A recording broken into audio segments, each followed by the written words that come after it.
There are many things that drive the human psyche forward. Love, money, personal satisfaction, family, and others are some examples that fall into the same realm of furthering our connection with the world around us. One thing that stands out amongst these facets of life is the idea of hope. Now, hope is a trivial idea in its concept that I think gets used in a rather broad way in our modern age. I hope I get to work on time. I hope I pass my tests. I hope I can pay my bills. I hope the world doesn't end, and so on. Formally, it can be defined as a feeling of expectation and desire for a certain thing to happen. This further lends to the idea that it falls under a wide variety of subjects. This led me to a particular idea when playing The Last of Us. How does hope function in the world without laws? And more importantly, when does your own wants triumph over the greater good? Welcome to the selfishness of hope. The Last of Us is a game that deals with many aspects of humanity that most of us avoid at all costs. The loss of a family member, a global catastrophe spanning every inch of the civilized world, and above all else, the value of human life becoming nothing more than a means to an end. This is how the game starts, and by the end, many of us are left to wonder if the choices made by Joel is the one that is right, or simply him making a choice for his own sanity. If it isn't obvious by now, this video is going to cover the entirety of the game, so spoilers are almost guaranteed. You have been warned. But to dig deeper into the nitty-gritty of what lies between every scene, we must first understand some of the things that the game clings to as far as what the story is trying to sell. More often than not, post-apocalyptic stories are ones filled with senseless death and an absence of the humanity modern civilization so desperately clings to. The Last of Us is no different in this regard for the most part. Instead of the arid deserts of a nuclear wasteland or a frozen tundra, we are treated to a world that has been mostly taken over by nature in a way that is beneficial to every living thing on Earth but humanity. This is what I have always believed separates The Last of Us from other games set in a post-apocalyptic world. In the world of The Last of Us, mankind is the one with their backs against the wall, not the planet itself. This brings the concept of what we discussed earlier into the fold: hope. Now, it's no secret that the start of the game does a good job of ripping that same idea out from under the player, and by extension Joel, through a short glance into the past. This scene is used as a way to show the canon event in Joel's life, the first night of the cordyceps outbreak and the mess that followed, as well as the defining moment in his life right before the game's story starts, the death of his daughter. Before we as the player even get a moment to process what just happened, the old world is ripped from our hands and we are thrown into a very dark and distant future. This future is one where hope seems to be lost entirely. In this moment, we are introduced not only to a world without the presence of much hope, but one where death is all but a guarantee at the hands of the infected or your own kind. As the story progresses these first few hours, we are more or less introduced to the standard that the world now bows to. Violence and oppression are the staples of mankind now, just so they can survive what lives beyond the crumbling walls of their settlements. Within these first few hours, we are more or less introduced to what Joel's life has been in the decades since Sarah's death. Though most of it is shrouded in mystery for the most part, it is heavily implied that above all else he has lived a life that many people would look down on. There are a few scenes later that will further reiterate this point, so we will curb this thought for now. Back to what is going on in the story, we discover that Joel and his partner Tess, who more so functions as a former love interest in the one who helps Joel in his smuggling activities, are tracking down a local man who owes them some weapons from an undisclosed deal. After finally tracking him down, the man reveals that he has sold the weapons to the Fireflies, a group formed to oppose the tyrannical government that runs the quarantine zones. Without skipping a beat, Tess executes the man as he pleads for his life. If the idea of hope was a stock that mankind could trade, we would be looking pretty grim at this point. The player is then introduced to Marlene, the leader of the Fireflies, who presents a new idea to the pair that will pay more than its worth in weapons and other supplies: smuggling a young girl, Ellie, out of the city. Though there is a lot of initial mystery as to why this girl is worth so much, we soon learn the reason why Marlene has invested so much into making sure she gets out of the city. She's infected, and more importantly, she's showing none of the signs that it has any effect on her. This is where we get the first spike in the story of hope. The idea of someone being immune to the cordyceps infection shows us a side of Tess that we had not seen until this point. Her character seems revitalized, hopeful that there might finally be a light at the end of the tunnel. When they finally reach the meetup point deep outside the city's walls, they find the Fireflies dead, and Tess reveals she got bitten minutes before when they were making their way through the remnants of the city. At this moment, as Fedra soldiers surround the building, Tess makes a decision that sets the rest of the game in motion. She sacrifices herself so that Ellie and Joel can find the Fireflies on the other side of the country and end this madness once and for all. In the context of Hope, we as the player are once again shown a person that is important to Joel's life just for them to be killed off before the connection can truly be established to the player. From this point on, the stakes are clearly defined. Joel and Ellie must reach the Fireflies by any means necessary.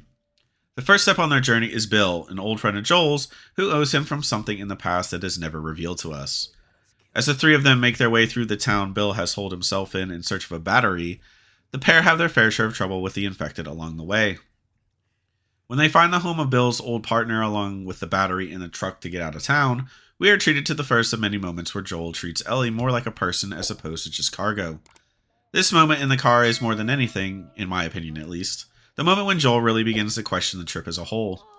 He sees this young girl completely unaware of the fate that awaits her at the end of the trip. The innocence in a world devoid of anything besides the death that awaits you at the end of the cycle. It's almost ironic that the next part of the game is you being ambushed by the same kind of people that Joel associated with in the past. Bandits and cutthroats whose purpose is to take what belongs to others by any means necessary, including mass murder. This is really one of the first times we get to see Joel in what I would consider his true form. He might excel against the infected, but he is a master of death when dealing with other humans. It further lends into the horrors that he and his brother Tommy put others through before the events of the game. This portion of the game is mostly just Joel and Ellie trying to make their way out of the trap they found themselves in until they meet another pair of survivors, Henry and his brother Sam. Together, the four of them make their way out of the city and continue towards the goal of finding the Fireflies. This section is where we are introduced to another facet of hope in this world, the idea that there are others beyond the walls of these hellish cities that are just trying to survive and live somewhat morally normal lives. This section of the game also does a good job at adding what we discussed earlier of Joel getting to experience something that he missed with his daughter. Just kids being kids. The entire part of this game does a good job of giving our unlikely pair a familiar glance into their own dynamic. Yet, just as these two groups of unlikely friends start to really connect, the fungus again rips out any resemblance of hope from underneath them.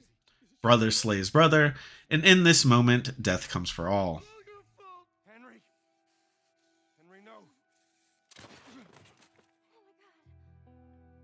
As the seasons shift and fall takes over, Joel and Ellie run into the most unlikely of people on their journey.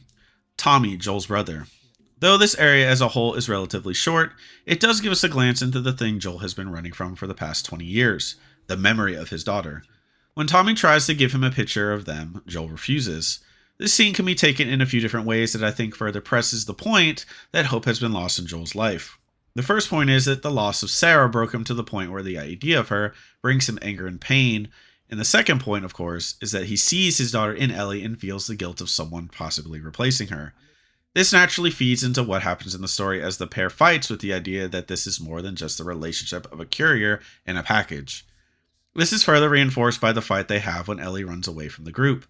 Joel is fighting the idea that this girl is more than just a means to an end, and Ellie is scared of losing the one person that never abandoned her. Hope for both of them seems like an attainable aspect if they can just get past the growing pains both of them are experiencing. As we've said in the previous sections of the game, the relationship between them is growing and Joel is forced to fight his own fears of what might be waiting for him at the end of this journey. Yet, with his brother's help, he makes a decision nonetheless and the pair continue onwards towards their journey of finding whatever remains of the Fireflies. How do I find this lab? It's in the science building. Looks like a giant mirror. You can't miss it. Now, at this point in the game is when I think that Joel truly begins to question his feelings towards Ellie as a whole. What really seems to make this point apparent is how they act in regards to the end goal. Instead of him pushing towards the goal of reaching the Fireflies like a business transaction, Ellie seems to be the one really pushing them forward. She wants to be the savior to the world and to have people look up to her as the last hope in a seemingly hopeless storm.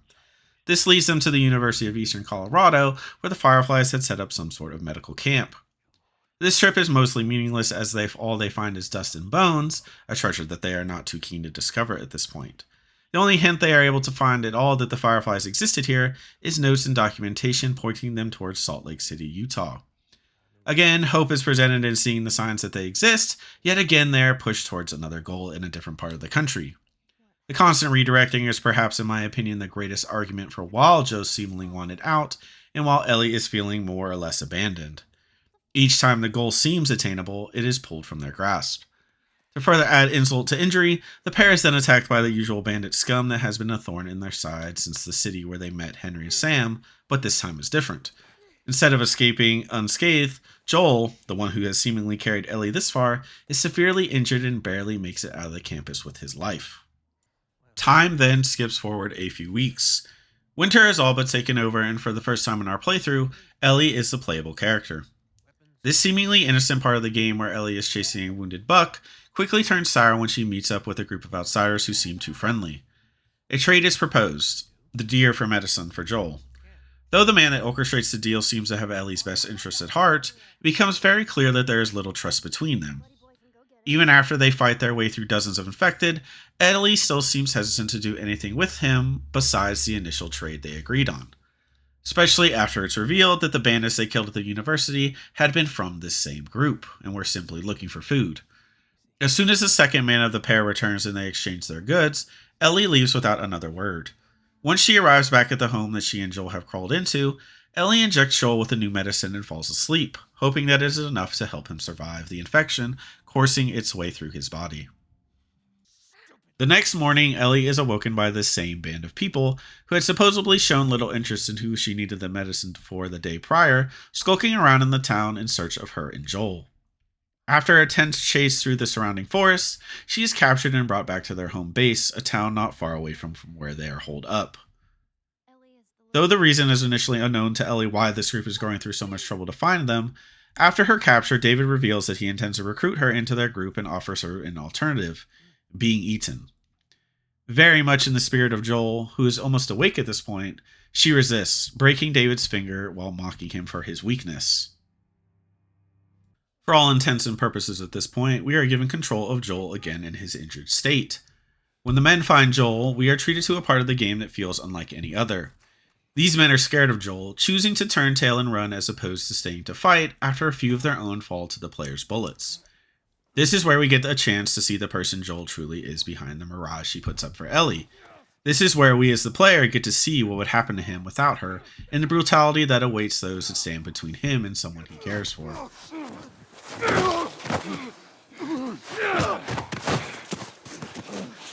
Handcuff me. Let me go. I'll fuck you up.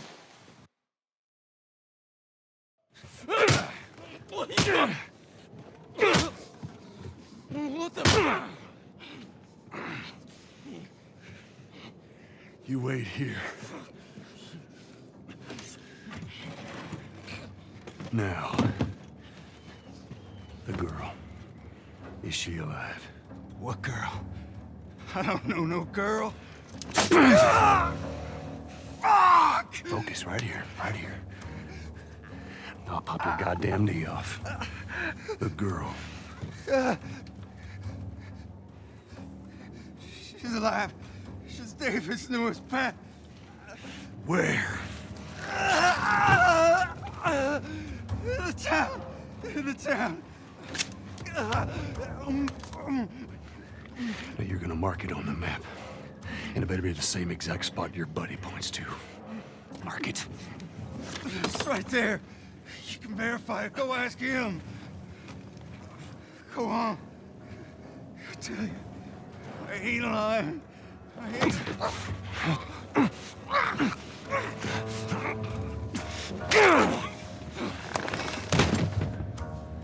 Fuck you, man. He told you what you wanted. I ain't telling you shit. That's all right. I believe him. No, wait! From this point on until Joel and Ellie reunite, the player is able to control both of them for a decent bit as they carve their way through the cannibals and try to escape the town. The culminating act of this whole area is when Ellie brutally kills David in a diner while trying to get away from him. In this moment, Joel realizes what this girl means to him, and the monster in the closet retreats back to where it had come from. As Joel cradles Ellie in his arms, we see the brutality of the last hour disappear in an instant. Gone is the man who beat someone to death with an iron pipe and strangled another even after they did what Joel wanted them to. We are instead introduced to the father figure to a girl who feels the weight of the world on her shoulders.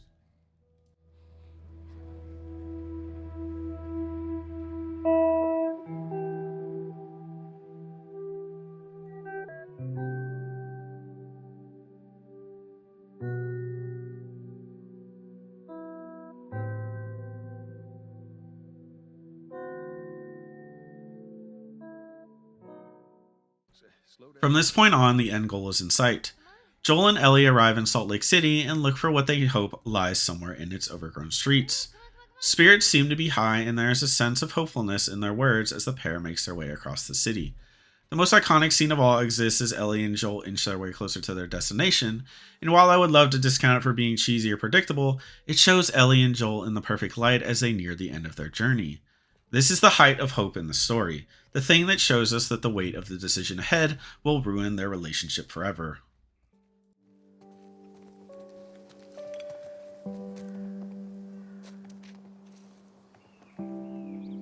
So, is this everything you were hoping for?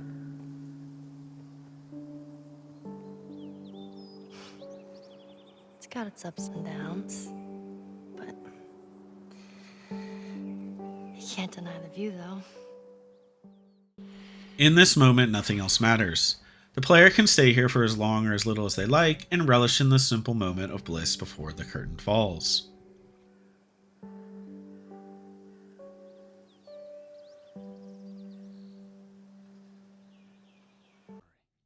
While navigating their way through a subway, Joel falls into the water and Ellie is forced to go in after him.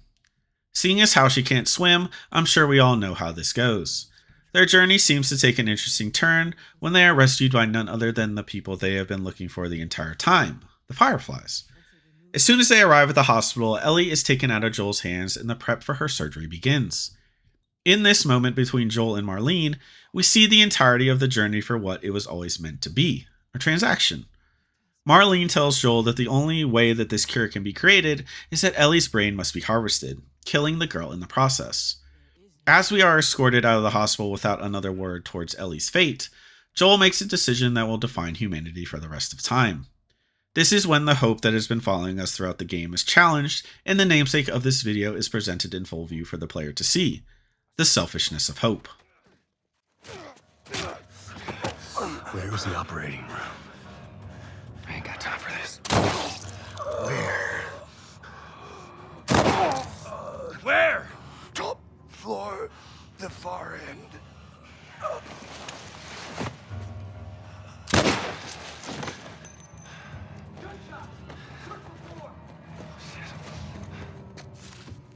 The smuggler, he's in here. It's no secret that Joel was more or less uncertain about the journey of delivering Ellie to the Fireflies.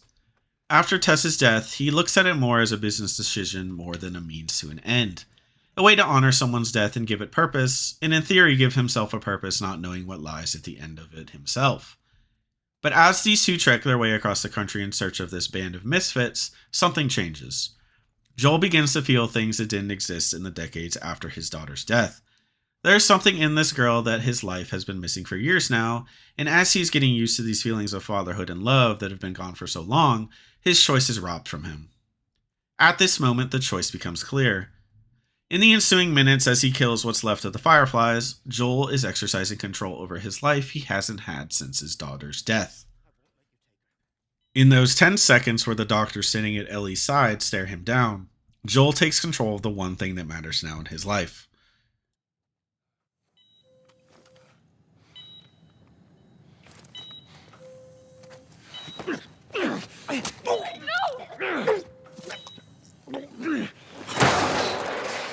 Animal! Carrie, shut the hell up!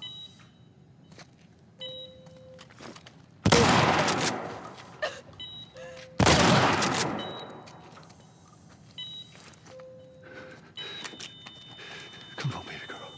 I got you. I got you. Oh, shit.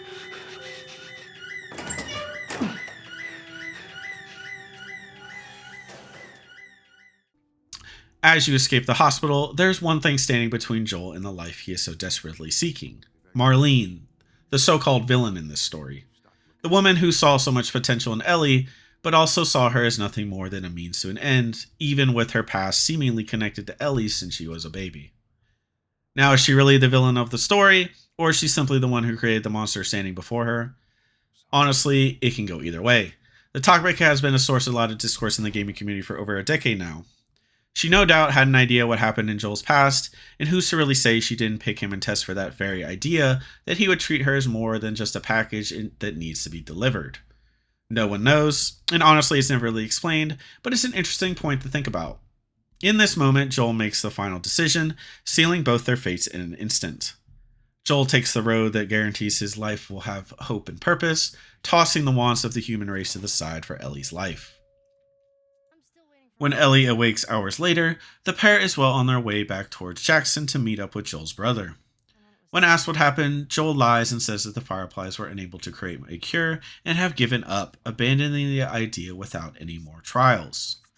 Right before the credits roll, we are shown a scene where Ellie feels guilt that so many died for nothing. In this moment, Joel realizes the weight of the lie, pressing it deeper against Ellie's fragile mind as she dwells in the depths of her own survivor's guilt. As the credits roll, we are left with the weight of Joel's decision and the selfishness of hope. This is meant to mirror the scenes we have seen throughout the game. Joel, seeing how much this girl has changed him, has chosen to save himself instead of potentially saving all of us. The weight of this decision is further explored in the second game, but for now we are left with a choice that rekindles the hope Joel has to live a normal life, while possibly pressing the human race further towards extinction. And there you have it. My first video essay that I've ever done, really. I mean, I guess I kind of do this with my reviews anyways, but I hope y'all enjoyed this content. And if you're still here, honestly, thanks for watching. I wanted to get this first video out before The Last of Us Season 1 or Season 2 came out on HBO. And here we are at 1:34 on the day of its getting released. So, we're kind of making progress. I'll probably be doing a second video on The Last of Us Part 2. So if you like this video or really like these kind of long form videos at all, I suggest you comment and kind of tell me and subscribe and like and all that other garbage we always sell y'all, as I will be doing more in the future. As always, for all my usual subscribers, I hope you enjoyed this, and for anybody that's new, I hope to see y'all next time. I hope y'all have a good rest of your day, or night, or evening, or wherever you live, and yeah, have a good rest of your day.